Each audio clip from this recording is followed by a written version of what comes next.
بسم الله الرحمن الرحیم. ګرانو کتونکو ساکلین مشتاق یم او دا وخت را سره پروفیسر امیر ظهیر صاحب ناست دی. نن 12 اګست دی چې د نن شپږ اویا کاله مخکې پښتنو سره کومه ناسازه شوې وه او د بابړې واقعه شوې وه چې نن پښتانه هغې ته د پښتنو کربلا په نوم باندې هم بلي. پروفیسر صاحب موږ سره ناست دی، نو راځئ چې د دوی نه څه پوښتنې د دې حوالې سره وکړو. ستاسو ډېره مننه جي چې موږ سره کېناستئ. تاسو نه زه د دې واقعي حوالې سره کوېسچن کوم. اول تاسو پښتنو ته واضحه کوئ چې دا کوم واقع چې چا کړې وه قیوم خان، نو دا څوک و او د ده څه حساب و، د کوم ځای نه راغلی و، دا پښتنو ته واضحه کوئ. ټیک ده ډېره مننه تاسو. د ټول نه لومړی اول د پاکستان د جوړېدو نه مخکې دوه پیرې ته د انګرېز پر زمانه کې الیکشن شوی وی کنه. یو الیکشن چې شو نه د 1932 الیکشن و 1937 هغې کې په پښتونخوا کې خدایي خدمتګارو الیکشن وګټو او د باچا خان روډ چې و عبدالجبار خان چې ډاکټر خان باندې یادېده هغه وزیر اعلی شو. دغه حکومتونه خو 2 کاله وچلېدل، بیا د استعفاګانې ورکړې. بالکل. بیا په 1946 کې یعنې د ازادۍ نه یا د تقسیم نه 1 کال مخکې یو بل الیکشن وشو. په هغه الیکشن کې یو پیرې ته بیا اگر چې دې پیرې چې کوم دی مسلم لیګیانو هم لږ ډېر سیټونه وګټل، خو بیا هم اکثریت خدایي خدمتګارو سره راغی. ډاکټر خان بیا یو پیرې ته وزیر اعلی شو. چې ډاکټر خان وزیر اعلی شو نو اوس چې کله هندوستان او پاکستان له ازادي ورکړی شوه نو د هغې نه پس په ټولو صوبو کې هغه حکومتونه برقرار وساتلی شو، کوم حکومتونه چې د 1946 په الیکشن کې جوړ شوي وو. خو پښتونخوا سره دغه ټیم چې د میرزای مور هغه حساب وکړی شو او دلته کې صرف یو هفته کې دننه یعنې په 14 یا 15 اګست باندې د ملک ته ازادي ورکړی شوه. په 22 اګست باندې چې لکه ورځې جوړیږي ورځې پس د پاکستان حکومت په دې نتیجه باندې ورسېدو چې دا په پښتونخوا کې چې حکومت د خدایي خدمتګار تحریک چې کوم دی دا تنظیم چې دی نو دی پاکستان سره لایل نه دي، وفادار نه دي، نو لهذا چې دا وفادار موږ سره نه دي د دې حکومت ختم کو. ډاکټر خان حکومت ختم کو. د ډاکټر خان حکومت چې ختم کړه اول خو ګورې لومبۍ خبره زموږ دپاره دا یو نن هم یو غټ کوېسچن دی چې دا یو هفته کې دننه د پاکستان حکومت اخر دومره تیزۍ سره په نتیجه څنګه ورسېد چې دا ډسلویل دي د ملک سره. نو دا لکه د پاکستان کې د جمهوریت سفر هم د دې نه شروع کېږي چې پاکستان کې جمهوریت سره ډومبې چې دی د قائد اعظم د خوا نه یو دومره غیر جمهوري کار وکړی شو. بالکل. بیا اوس چې حکومت لرې شو نو دا قیوم خان یو سړی و، د کشمیري و د نسل نه، دی راوستو دلته کې د پښتونخوا وزیر اعلی یې کړو. د دې مثال به مونږ لکه چې اوس کوم خلک دي دا به داسې پوه شي که نه چې څنګه د ګورنران زموږ د 4 وړو صوبو اوسو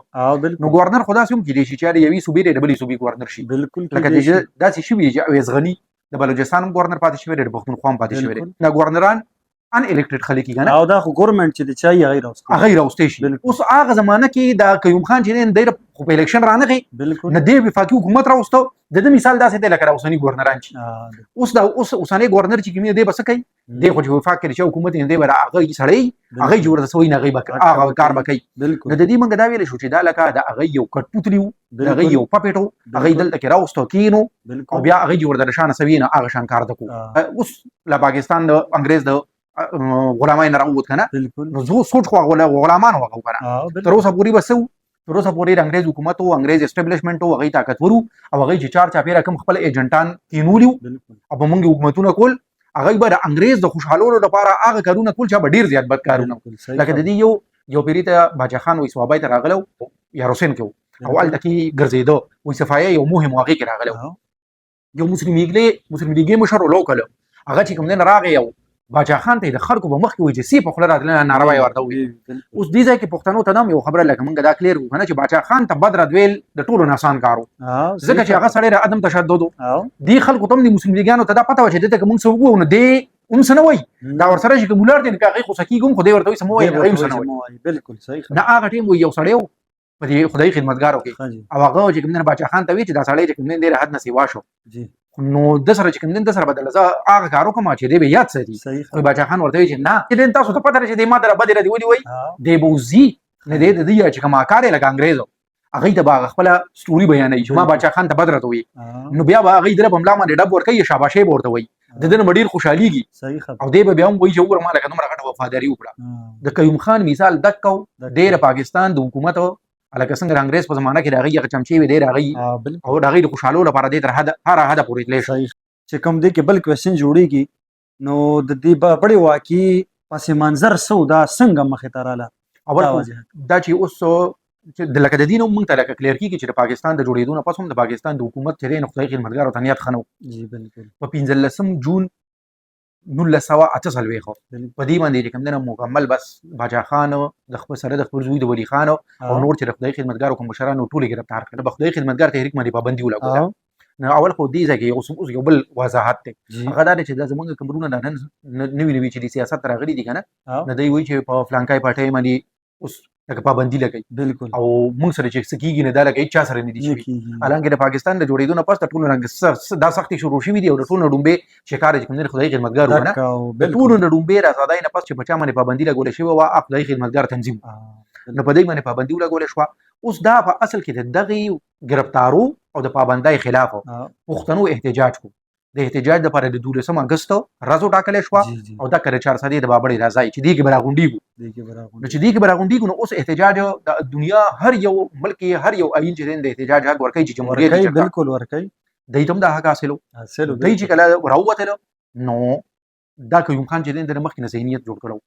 او بیا د هغه نه پس کوم نه پولیس لاټر ورکو اول ته کې پغې باندې ګولای وچلې دي. بالکل اوس په هغه کې خو اختلاف دي چې څوک څومره مړي دي څوک شپږ سو مړي دي. بالکل د دې نو سیوام کې دي شي کوم کې دي په دوه خلک مړ شو خو په اصل کې څومره کسان مړ شو زموږ لپاره خو یو قسم قیمتي دی یو قسم جان کې خو خبر اصل د ذهنیت ته ذهنیت ګوره د قیوم خان د ذهنیت پته موږ د هغه تقریر نه لګي چې یا په چوکیدګار کې ودرېدو او خلکو د مخامخ تقریر کوي وی چې دی خدای خدمتګارو ته به سبق خو او دا اوس د انګريز ملک نه دی د مسلم لیګیان حکومت دی نه لکه مطلب دا چې عام ته دا وایي چې تاسو د انګريز په دور کې آزاد وای. بالکل اوس تاسو چې کوم غلامان شوي اوس هغه کې لکه تاسو چلی دا اوس باندې چلی نو بیا ورپسې وای ما خو چې کوم نه ما خو بده یو قسم نه پرې خو دا خو دا د خوش قسمتي و چې پولیس سره ګولای ختم شوی نو اوس ګوري دا مونږ ته لکه یو سټرایکینګ خبره ده کنه چې کچره په دغه غرض باندې پولیس سره ګولای نه ختم شوی نو مطلب دا چې نور بم دومره خانو زرګونو بیا به نور هم مړیدل کنه. بالکل نو دا هغه پسې منظر دی چې داسې واقعي جوړ شو احتجاج نه قتل عام جوړ شو. دا قیوم خان چې د خدای خدمتګار تحریک خلاف ولې دا په اصل کې کوم نه دا کړه مونږ چې کوم خبره وکړه دینم دا راوځي چې څنګه مونږ وی کنه چې دا هغه د شاه وفادارو. بالکل چې دا دې د خپل یاد کوم نه د خدای خدمتګار سره اختلاف وي نه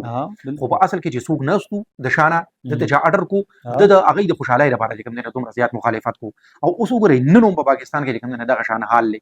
چې په پاکستان کې په اصل کې چې کوم طاقتور اداره ده نو حکومت او هغه سره ریاست ورته ویل شي او د دغه ریاست ته خوشالولو لپاره نن د پاکستان سیاستدانان چې خلک ورته لیډرز وي خو دا لیډرز نه دي بس صرف سیاستدانان دي خپل کورسو لپاره سیاست کوي هغه لکه تر کومه حد پورې شي. بالکل ناغه نه نوم ځي کنه لکه هر حد کراس کوي دا په اصل کې هغه د قیوم خان غزینیت ته تر اوسه پورې را روان دي. دا چې د په شاکم خلکو کنه د چا یا راوستو یا د اډر ور کړو نو هغه خلک څنګه د تحریک خلاف شو دا اوس امپورټنت کوېسچن دی کنه چې د اوس اختلاف نو خو لغه اختلاف ولو نو د دا زمونږ بدقسمتي دی چې په پاکستان کې لکه دا زمونږ ملک کې مونږ د دې خلاف نه یو خو نظام چې کوم نو دلته کې مونږ د نظام خلاف یو نظام ولې خلاف یو په نظام کې یو غټه مسله ده چې د مخالف بیانیه نه برداشت کوي.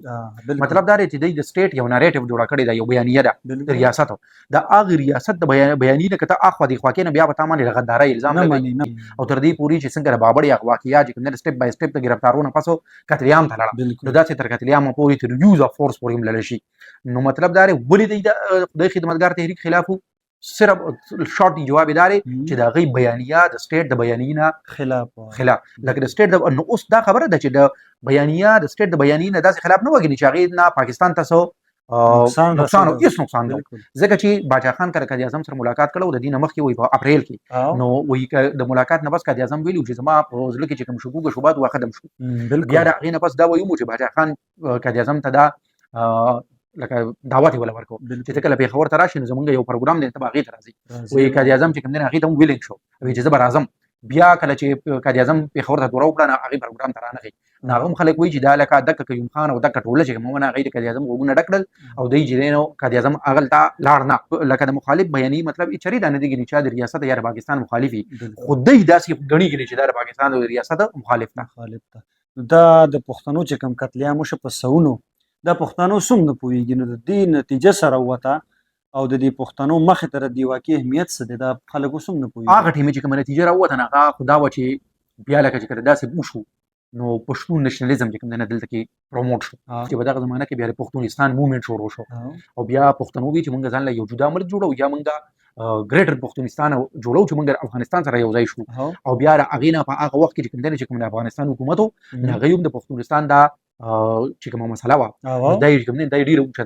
نور پوکې ولا ورکړه بیا په هغه زمانه کې چې پښتانه کمپرسته شاعرانو چې په هغې کله کله ملنګ جان چې کوم دی نه د ټولو نه ومبېرې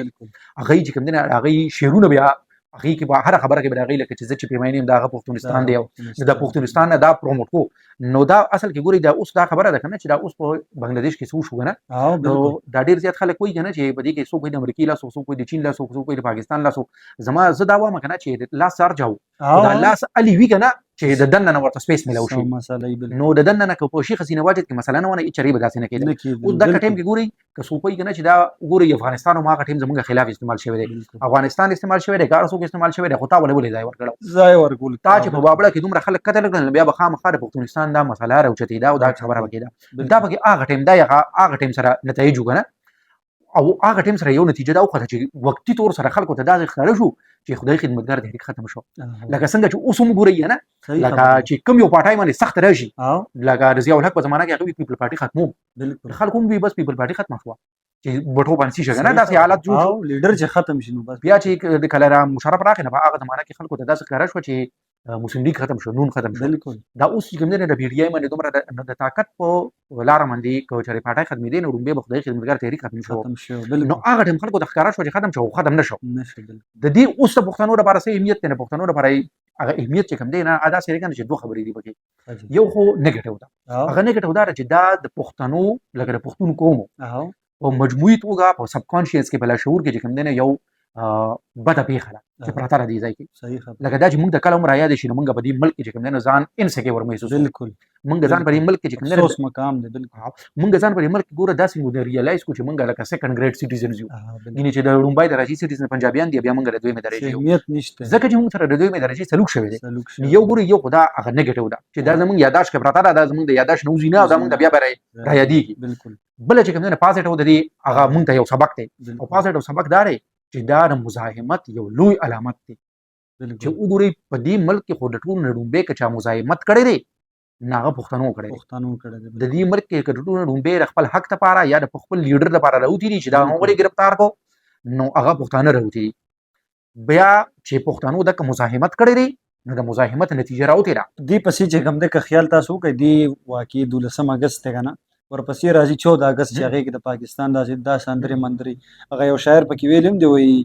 ته را سره ساندې 12 اګست کې ووایه او ستا په 14 به بیا سندرې ته غوږ ونیسم بالکل ټیک ده نو اوس د پښتنو ته د اوسنو پښتنو ته په دغې واقعه کې څه سبق دی یو پکې دا سبق دی د پاکستان ریاست ته به کوم سبق دی بالکل ریاست ته پکې دا سبق دی چې تاسو بالکل د یو پارټۍ خلاف د یو تنظیم خلاف د طاقت استعمال مه کوئ ځکه چې تاسو د طاقت استعمال تر اوسه پورې کله هم کړی دی نه د هغې څه ښه نتیجه نه ده راوتې تاسو د طاقت استعمال د باچا خان خلاف ځکه کړی و چې تاسو هغوی ختموم لکه څنګه چې قیوم خان ویل خدای خدمتګار تحریک به ختموم نن په پاکستان کې خلک قیوم خان نه پیژني خو باچا خان به خلک پیژني نن قیوم خان خلک نه پیژني د باچا خان زوی خلک پیژني نن د باچا خان څلورم نسل چې کوم دی نه هغه د ان پي مشران دي خو د قیوم خان زوی څوک پیژني زوی څوک پیژني بیا را روان څلورم نسل خو هېڅوک نه پیژني نو ګورئ موږ ته یو غټ دغه دا دی که نه دا سټیټ تاول چې تاسو د طاقت استعمال چې کوئ د هغې نتیجه به ستاسو خلاف راوځي هغې ستاسو حق کې نه راوځي کس وجلی کېږي سوال خو نه وجلی کېږي سوال نه وجلی کېږي نظریه نه وجلی کېږي نو بله پکې هم دغه خبره ده موږ ته پکې لکه دغه سبق دی که نه ټیم سره که لکه د باچا خان خلکو نه دی منلی اوس چې څومره وخت تېرېږي نه هرې تېرېدونکي ورځې سره خلکو ته د باچا خان عظمت پته لګي لکه د دې ډولونو نه ښه مثال چې کوم دی د پاکستان تحریک انصاف د پي ټي آی د کارکنان دي چې لږ وخت مخکې چې کله دوی په حکومت کې نو دی خو اسټابلیشمنټ سره په یو پیج باندې خو چې کله د دې حکومت لري شو د اسټابلیشمنټ خلاف شو نه هغه پی ټی آی والا چې ان پی والا سره به په جګړه کولې هغه هم چې کوم د باچا خان سندرې شروع کړې نو دوی ته هم پته ولګېده چې وګورئ هغه ټیم کې چې کوم باچا خان نه لګه په ټیکو حکم باندې وګوره نو چې څومره وخت تېرېږي نه دا به دغه کېږي نو موږ له چې هر کله هم داسې لکه یو سچویشن راځي چې هغې کې یو طرف ته طاقتور سره طاقت هم دی خو بل طرف ته نظریه ده وهغه که نظریه ده موږ له نظریې سره ودرېدل پکار دي ځکه چې تاریخ کې به د قربانۍ ورکوونکي چې دي د دوی نوم راځي چې چا طاقت استعمال کړی دی د هغې نوم نه راځي بالکل بالکل ډېره مننه ستاسو یو جهان مننه ګرانو کتونکو دا موږ سره هغه ټوله واقعه چې څنګه مخې ته راغلې وه او څنګه د پښتنو سره په سوونو پښتانه قتل کړی شوي نو هغه ټوله خبره وه چې موږ سره پروفیسر صاحب موږ ته ښه اوږده تشریح د هغې وکړه. ډېره مننه ستاسو د کتو. والسلام.